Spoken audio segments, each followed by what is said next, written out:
시간은 조금 지났지만 저와 시댁 이야기를 해보려고 사연을 보내게 되었어요. 저는 혼자 아이를 키우며 사는 40대의 평범한 여자입니다. 내년에 중학교 올라가는 딸아이가 하나 있고 혼자 아이 키우면서 직장 다니는 돌싱 워킹맘이에요. 오늘은 작년에 남편과 이혼하기 전에 있었던 일에 대해 말씀을 드릴 건데 지금은 이혼하고 남이 되었지만 편하게 그냥 남편과 시댁이라는 호칭을 사용할게요. 저희 부부는 엄청 잘 사는 건 아니었지만 그래도 신혼 초부터 맞벌이를 하다 보니 아이를 키우면서도 경제적으로 여유는 좀 있었어요. 집도 지은 지 얼마 안 된 신축 아파트에서 전세로 살고 있었고 내 집 마련을 위해 평범하게 청약 들고 적금 붓고 열심히 사는 사람들이었습니다. 방해하는 사람들만 없었다면 충분히 집을 사고도 남았을 텐데 안타깝게도 시댁 형편이 그리 좋지 못했어요. 가장 큰 문제는 시아버지가 별다른 일을 하지 않고 놀고 먹기만 했는데 소위 남들이 말하는 한량이었죠.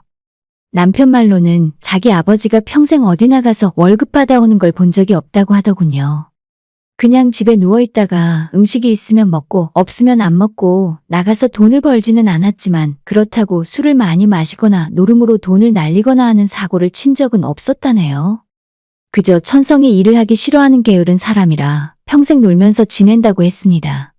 아버님이 그 모양이면 생계는 어떻게 해결을 했냐고 하니 어렸을 때는 어머니가 일을 하셔서 먹여 살렸는데 남편은 위로 누나들이 셋이 있어서 누나들이 고등학교를 졸업하는 대로 공장이나 회사로 바로 취직시켰고 누나들이 받는 월급에서 얼마씩 생활비를 받아먹고 산다고 하더라고요. 지금은 남편의 누나들도 전부 시집을 갔지만 여전히 남편을 포함한 사남매들이 매달 얼마씩 용돈을 보내주는 걸로 시부모님은 생활을 하고 계십니다. 시어머니께서도 시아버지가 평생 노는 걸 보시면서 밑빠진 독에 물 붓기라 생각했는지 자기도 일을 계속 하고 싶지 않았겠죠. 시댁 쪽 상황이 이렇다 보니 자연스럽게 돈 문제로 시댁 식구들이 싸우는 경우를 자주 봤습니다. 셋이나 되는 시누이들이 저희 남편과 부모님 용돈 문제 때문에 자주 다투기도 하고 시부모님이 용돈을 더 올려달라고 하는 바람에 싸움이 난 적도 있었어요. 저는 집에서 외동이었기 때문에 형제가 많은 집에 대한 환상이나 로망 같은 게 있었는데 그런 로망이 결혼한 지 1년도 채 되지 않아 시댁 식구들끼리 허구한 날 말다툼을 하는 남편을 보며 금방 깨지게 되더라고요. 약간 골치 아픈 시댁 식구들 때문에 결혼 생활에 문제도 많았지만 남편도 제게 잘해주는 편이었고 다른 무엇보다 제 딸을 생각해서 정말 많이 참았어요. 젊은 나이에 이혼녀가 되고 싶진 않았고 애 아빠 없이 여자 혼자 딸을 키우며 사는 건 상상도 하기 싫었습니다. 사실 제가 중학교 때부터 아빠 없이 자랐기 때문에 부모가 하나 없다는 것이 얼마나 서러운 일인지 잘 알고 있었거든요. 대놓고 용돈을 달라고 요구하는 것 외에는 시누들이나 시어머니도 그다지 시집살이를 시키지는 않아서 그런 면에서는 또 견디고 살만했어요.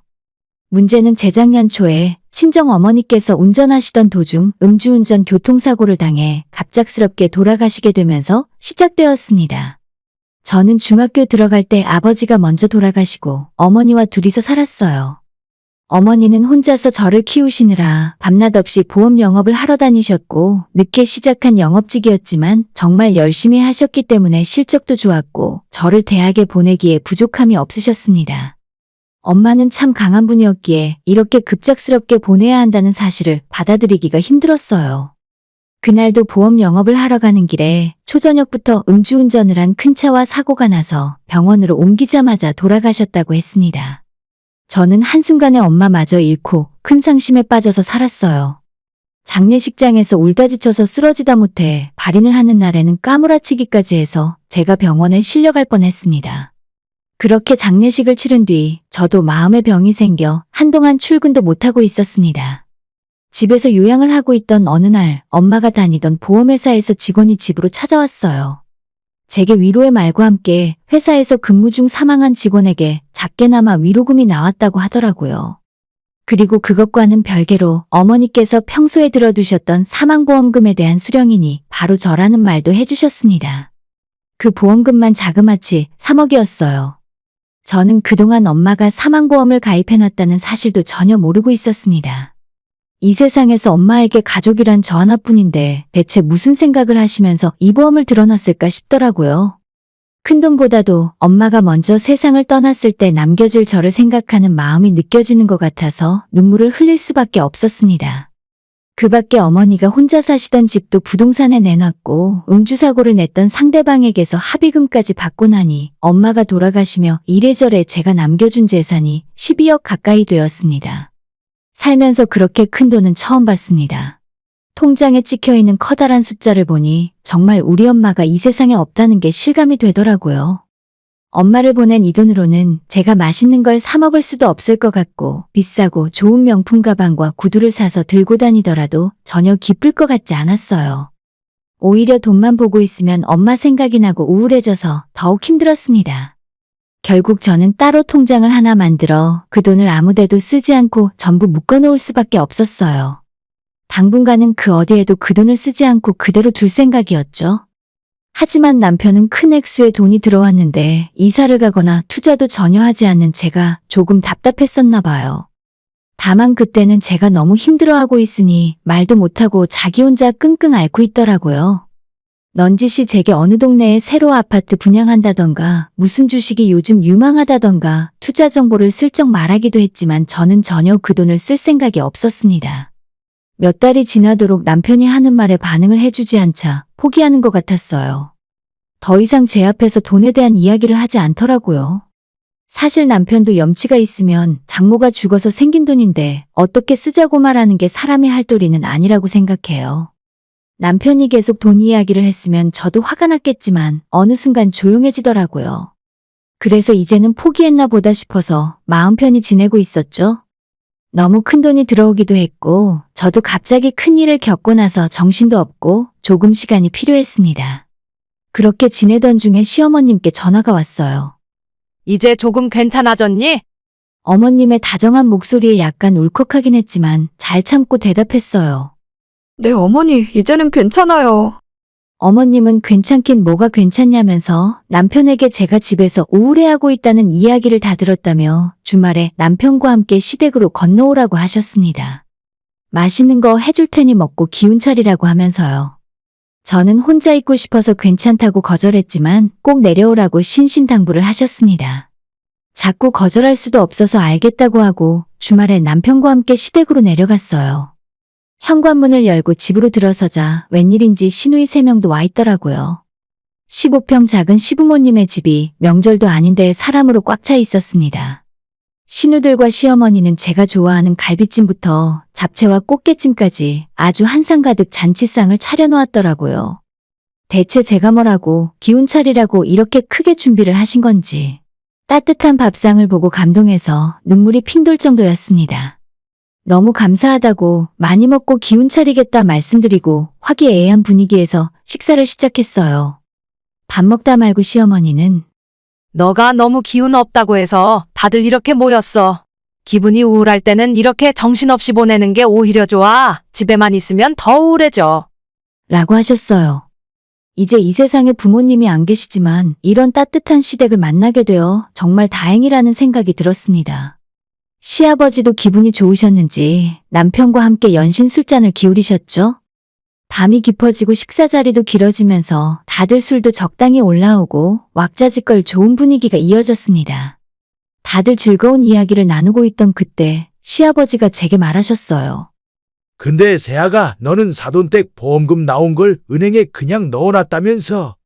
갑자기 밑도 끝도 없이 보험금 이야기를 꺼내시길래 술이 확 깨는 기분이 들었습니다. 네, 지금은 엄마 생각이 나서 그 돈을 쓸 수가 없어서요. 라고 대답하자 이번엔 시어머니가 지원 사격에 나섰어요. 그래, 엄마 생각이 자꾸 나니까 얼마나 힘들겠니?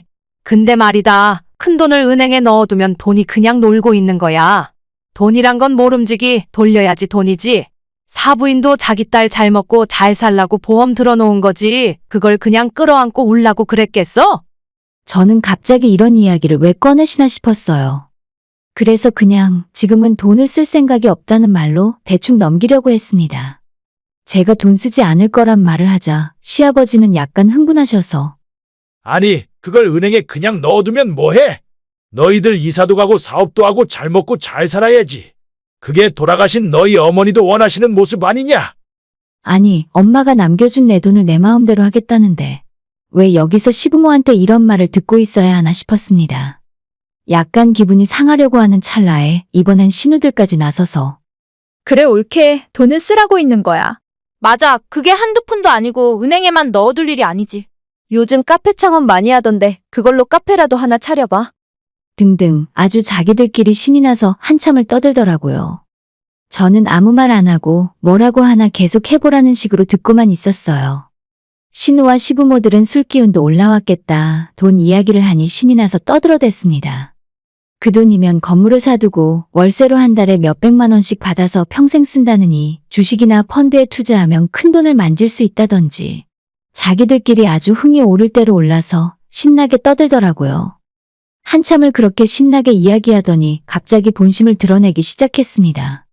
그런데 옳게 이번에 우리 남편이 장사를 좀 해보려고 하는데 그거 조금만 보태줄 수 없을까? 금방 이자 쳐서 갚을 수 있을 것 같은데. 아니 언니, 내가 먼저야. 우리 아들 내년에 대학교 들어가는 거 알지? 대학 등록금은 외숙모가 내줄 수도 있겠네? 이번 기회에 옳게네는 집 사서 이사 가고 지금 사는 그 전셋집은 우리가 딱 2년만 공짜로 살고 빼주면 안 될까? 나도 그 아파트에 한번 살아보고 싶어. 술 기운은 진작에 다 날아가 버렸고 저는 이 인간들이 이렇게까지 역겨운 사람들인 줄 이날 처음 알았습니다. 제가 없는 곳에서 자기들끼리 이런 이야기를 하는 건 그럴 수 있다 생각하는데 어떻게 당사자를 눈앞에 두고 대놓고 이런 말을 할 수 있는 건지 모르겠어요. 아무도 우리 엄마에 대한 이야기나 제가 얼마나 힘들고 아픈지에 대한 위로를 하는 것이 아닌 그저 보험금과 유산에 대한 말만 하고 있더라고요. 내가 쓰기 싫고 안 쓰겠다는데 왜 자기들끼리 이런 말들을 하고 있는지 화가 났습니다. 저는 더 이상 여기 있다가는 홧김에 큰 실수를 할 것 같아서 빨리 이 자리를 피해야겠다는 생각이 들었어요. 작은 방에서 자고 있는 아이에게 서둘러 옷을 입히고 데리고 나와 남편에게 빨리 집에 가자고 말하려고 했습니다. 남편은 이미 술이 조금 취해서 신우들과 함께 신이 나서 이야기를 하고 있더라고요. 야, 너 이번에 완전 땡 잡았다? 빨리 그 돈으로 큰 집에 이사 가자고 해. 그래, 이사도 가고 남는 돈은 누나들 좀 빌려줘라. 그런 누나들을 말리기는커녕 남편은 오히려 한술 더 뜨더라고요. 나는 일단 차부터 바꾸려고. 벤츠가 좋을까, BMW가 좋을까? 둘 다 사달라고 하는 건 오바겠지? 남편의 싱글벙글 웃는 얼굴을 보며 화가 끝까지 치밀어 올랐습니다. 안 그래도 음주운전 차사고로 돌아가신 우리 엄마 보험금인데 왜 저 인간에게 외제차를 사줘야 하는 건지 모르겠어요. 저는 딸아이의 손을 잡고 방을 나서려다가 남편의 저 이야기를 듣고는 다시 아이를 방에서 잠시 기다리라고 했습니다. 그리고 남편과 시댁 식구들이 한참 신나게 떠들고 있는 곳으로 다가가서 술병과 음식이 잔뜩 차려져 있는 밥상을 발로 걷어 차버렸어요. 상이 완전히 뒤집어지진 않았지만 와장창 소리와 함께 술병들이 넘어지고 음식 접시들이 땅에 떨어져서 난장판이 되었습니다. 다들 일순간 말을 멈추고 저를 쳐다봤어요. 이 망할 인간들아, 너희들이 우리 엄마 목숨값으로 뭐가 어쩌고 어째? 꿈깨, 너희들한테 줄 돈은 단 1원도 없으니까. 그리고 너는 뭐가 어째? 벤츠, 웃기고 자빠졌다. 지금까지 나한테 차 사달란 말을 못해서 그렇게 끙끙 앓고 있었어? 저는 할 말 다 하고 다시 작은 방에 들어가 아이를 데리고 나왔어요. 시댁 사람들은 그대로 멍하게 자리에 앉아 집을 나서려고 하는 저를 바라보기만 할 뿐 아무 말 하지 못하고 있었습니다. 애가 듣고 있어서 더 심한 욕을 못하겠다. 집에 들어올 생각 하지 말고 여기서 너희 식구들이랑 살아. 그게 너한테 딱 어울리는 자리인 것 같네. 벤츠는 얼어 죽을 놈의 벤츠. 라고 말하고 현관문을 열고 나왔습니다. 택시를 타고 집으로 돌아가는 길에 시어머니에게 전화가 오더라고요. 너를 위한 자리였는데 이게 뭐 하는 짓이냐고 빨리 와서 정리하고 저보고 사과를 하라네요. 사과? 사과는 너희 가족들이 우리 엄마한테 해야지. 다시는 나한테 연락할 생각하지 마요. 하고 소리를 지르고 번호를 차단해버렸습니다. 시모는 물론이고 신우와 시아버지의 전화까지 다 차단해버렸어요. 남편에게 문자로 나한테 전화하면 가만 안 둘 거니까 그냥 이대로 조용히 이혼하자고 내일 날이 밝는 대로 이혼 전문 변호사를 찾아갈 테니 당신은 알아서 대응하라고 말했습니다. 한참 뒤에 남편에게 겨우 답장이 오더라고요. 이혼하는 건 좋은데 장모님 보험금까지 포함해서 반반 재산 분할해야 돼. 정말 돈에 미친 인간들이구나 싶었어요.